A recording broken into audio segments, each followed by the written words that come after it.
Hello everybody, this is Steve G for Chef Knives to Go with another quick look product review, and this time we have the Matsubara HAP40 Bunka 170mm knife. So this knife is three-layer construction. It has a core steel of what's known as HAP40. It's a semi-stainless steel that's got a really high heat treat on it, but crazy wicked edge retention as well. So the cladding is a soft stainless cladding over the top of that. The cladding I found, I've actually been playing with this one. The cladding I found can pick up a little bit of a stain to it, so it's kind of semi-stainless kind of. But the steel itself, I broke out my Edge Pro Apex, which I hadn't had out in quite a long time. I've been freehanding, but I can definitely get stuff sharper on the guided system. But this thing, I used diamond film on glass plates, and I got this thing just wicked sharp on the Edge Pro.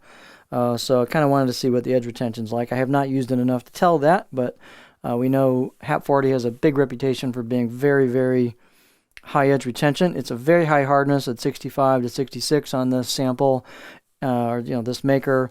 And the good thing about HAP40, though, it's got a fair amount of robustness, and it's versus being super brittle for the heat treat. So it's known as being a little bit resistant to chipping compared to a lot of things in that heat treat range, so it's a little bit more forgiving type of steel, but the edge retention is just off the charts typically for this. This is a thin, nimble, lightweight blade that's kind of really good for detail work. If you like thin, and flying through product, this is your knife. Handle is rosewood,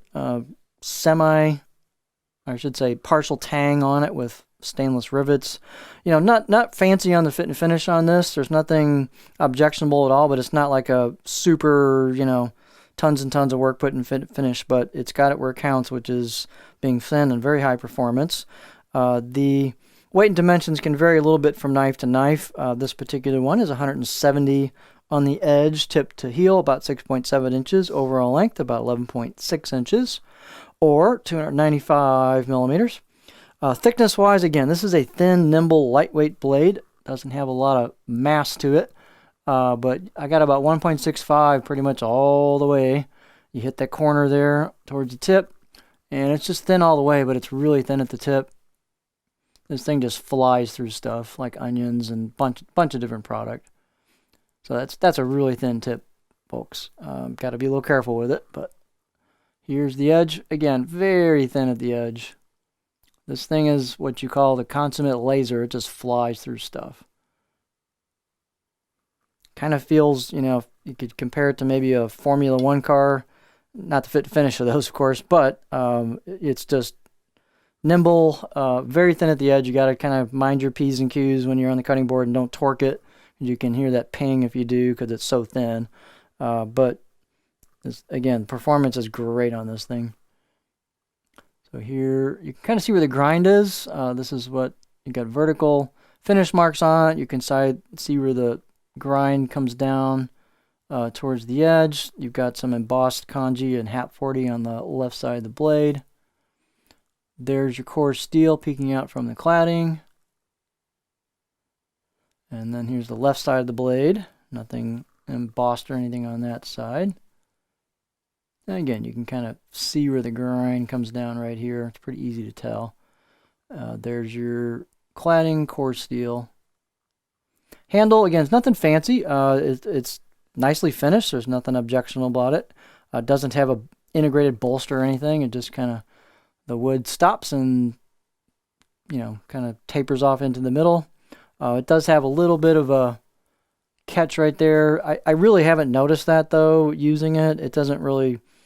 It's not far enough back from the choil to bug you in terms of your finger. Your finger just goes there. It's not a problem. So I haven't found the handle objectionable at all. Balance point wise, it's going to be a little handle heavy just because the blade is very thin and light, but it's not as bad as it could be given the partial tang helps. So balance points are right about there. It's so light on a pinch grip, it's still pretty darn neutral, maybe a little handle heavy, but not much. But again, this thing weighs what, a little over 4 ounces, so it's a very lightweight blade. Out of the box edge, I did a nice out of the box edge. I'm going to give it a 7 out of 10 on my scale. I went ahead and put it on the Edge Pro. Just I want to put a really nice edge on it to see what it would do. And I don't think it needs a crazy sharp edge because it's so thin, but it came plenty sharp out of the box. But it's scalpel sharp right now. But in fact, it's digging into this board. It's hard for me to push it, pull it, because it's just cutting through the wood fibers here. But yeah, I got this thing stinking sharp with that Edge Pro. I don't claim to be that good of a hand sharpener. So, profile-wise, it's got a nice flat spot in the back, 30% of the blade or so. So it flows into the back. Right there we go. Stop. It's a nice, smooth stop into the back heel. And then the tip's fairly low. I can still get in there for tips that want to dig in. So you could rock this stuff over small stuff, no problem. Tip draws are great. Just pull it through. You don't have to lift the handle too high. Again, it's got a nice flat spot towards the back. It flows into a boom right there in the heel.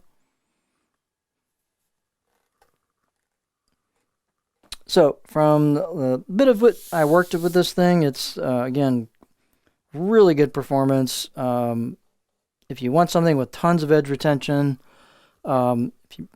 it might be a little delicate for the line if you're in a commercial environment, but if you do a lot of prep work and want something not so big, or home, and you want something that's going to have an edge that lasts a long, long time if you take care of it, it's a good knife for that. So this is the Matsubara HAP40 Bunka 170mm knife from Chef Knives to Go.